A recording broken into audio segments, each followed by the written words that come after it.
अस्सलाम वालेकुम, मैं हूं डॉक्टर माजिद खान। आप देख रहे हैं प्रोग्राम मेरा पाकिस्तान। आज हम बात करेंगे थैलेसीमिया की।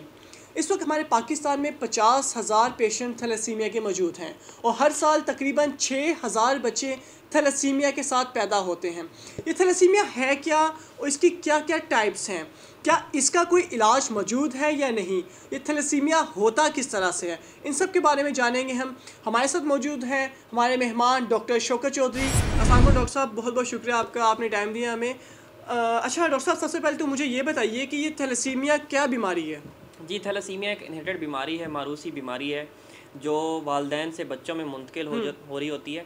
इसकी दो टाइप्स हैं, अल्फ़ा और बीटा। जो बीटा टाइप है वो ज़्यादा ख़तरनाक होती है।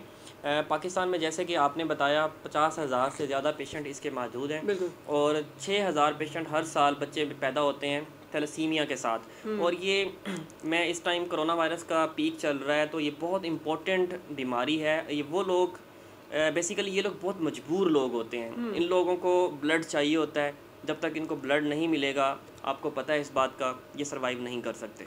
बिल्कुल ऐसा ही है। अच्छा डॉक्टर साहब, मुझे ये बताइए कि थैलेसीमिया का पता कैसे चलता है कि एक पेशेंट है उसको थैलेसीमिया हो गया कि नहीं हुआ? जी, थैलेसीमिया बचपन में ही अंदाज़ा हो जाता है। जब बच्चे पैदा होते हैं तो वो इनीमिक होते हैं या उनकी बॉडी फिज़ीक ही ऐसी होती है। तो डेफ़िनेटली जब बच्चे पैदा होते हैं तो उनके टेस्ट वगैरह भी किए जाते हैं। तो बचपन में ही अंदाज़ा हो जाता है कि ये बच्चा थैलेसीमिक है।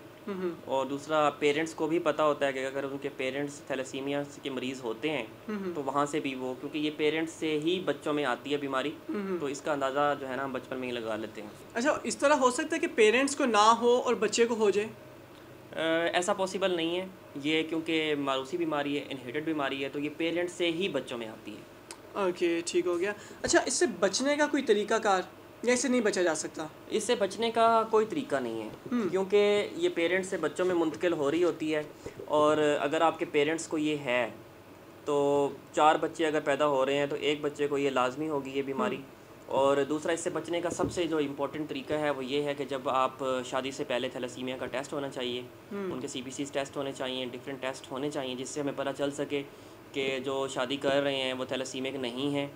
तो इस अगर चीज़ को हम फॉरवर्ड करेंगे आगे और इस चीज़ को लेके चलेंगे तो हम थैलेसीमिया से फ्री हो जाएंगे इंशाल्लाह ताला। तो ये गवर्नमेंट ऑफ पाकिस्तान को भी चाहिए कि शादी से पहले थैलेसीमिया का टेस्ट लाजमी करार दिया जाए।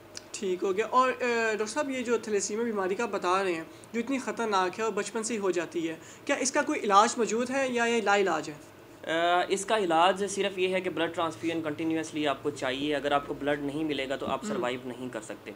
ख़ास तौर पे जो इसकी बीटा टाइप है उसमें अगर आपको ब्लड नहीं मिल रहा तो 30 साल की उम्र में जाके ये जानलेवा साबित हो जाती है।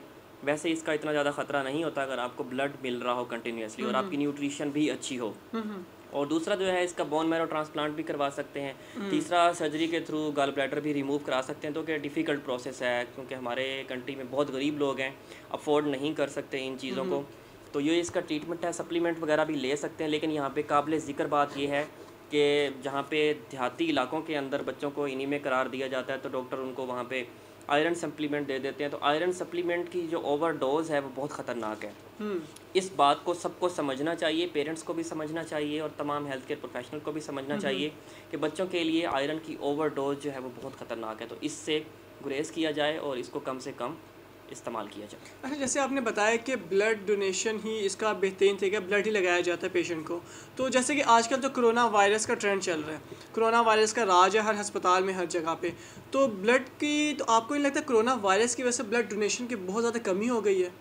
जी, बहुत ज़्यादा कमी हो गई है। पाकिस्तान में इस टाइम कोई लगभग 2400 ब्लड बैंक हैं जो अनरजिस्टर्ड काम कर रहे हैं और बहुत सारी NGOs जो है ब्लड पे काम कर रही हैं। और एक बच्चे को 3 से 4 पिंट ब्लड चाहिए होता है हर मंथ। एक पिंट में 525 ml होते हैं, तो इसका मतलब ये हुआ कि तकरीबन 1500 ml ब्लड चाहिए होता है हर बच्चे को। तो अगर उसको ब्लड नहीं मिलेगा, और फ्रेश ब्लड चाहिए होता है, ऐसा नहीं है कि आप स्टोर वाला ब्लड उनको लगा दें। अगर आप ब्लड डोनेट नहीं करेंगे तो वो बच्चे सर्वाइव नहीं कर सकते। आप देखें 50,000 पेशेंट पाकिस्तान में इस टाइम मौजूद हैं। आप उनको ब्लड डोनेट करें ज़्यादा से ज़्यादा, ताकि उन बच्चों की लाइफ बच सके, क्योंकि उनकी लाइफ आपके ब्लड से चल रही है। बिल्कुल। और जहाँ तक ये ब्लड डोनेशन का प्रोसेस है पूरा, मुझे बड़े अफसोस से कहना पड़ता है कि गवर्नमेंट ने अभी तक इस पे कोई ऐसा इदारा नहीं बनाया।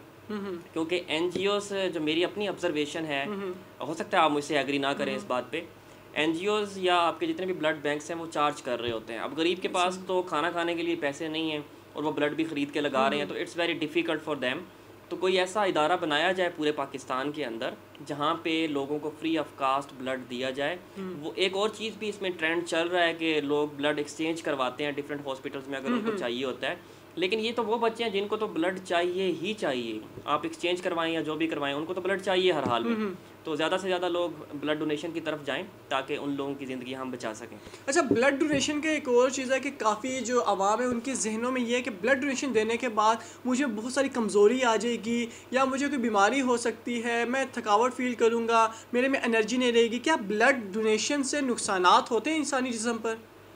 जी, ये लोगों ने एक मिथ क्रिएट की हुई है कि हम ब्लड डोनेट करेंगे तो हम कमज़ोर हो जाएंगे।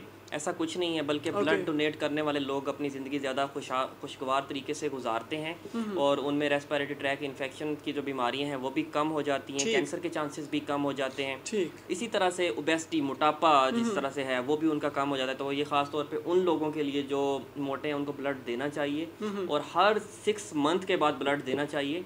आपकी ब्लड की सर्कुलेशन मज़ीद अच्छी हो जाती है। तो ये मिथ क्रिएट की हुई हम कमज़ोर हो जाएंगे, ऐसा कुछ नहीं होता, बल्कि आप ज़्यादा खुशगवार ज़िंदगी गुजारते हैं। बहुत बहुत शुक्रिया डॉक्टर साहब आपका। और हम अपनी आवाम से यही गुजारिश करेंगे कि थैलेसीमिया के जो हमारे मरीज़ हैं इनकी ज़िंदगी आपकी ब्लड डोनेशन पर ही मुनहसर करती है। अगर आप चाहते हैं कि आपकी वजह से किसी इंसानियत की जान बचे तो प्लीज़ ज़्यादा से ज़्यादा ब्लड डोनेशन करें। आपके एक दफ़ा खून अतिया करने से बहुत सी ज़िंदगियाँ बच सकती हैं और आपको किसी भी किस्म का नुकसान नहीं होगा, बल्कि ब्लड डोनेशन के बाद आपको फ़ायदा ही फ़ायदा होगा। इसी के साथ हमें इजाज़त दीजिए, फिर मुलाकात होगी। अल्लाह हाफ़िज़। अगर आपने अभी तक हमारा चैनल सब्सक्राइब नहीं किया तो अभी सब्सक्राइब करें और बेल आइकॉन को क्लिक करके हमारी लेटेस्ट वीडियोस के बारे में अपडेट जानें।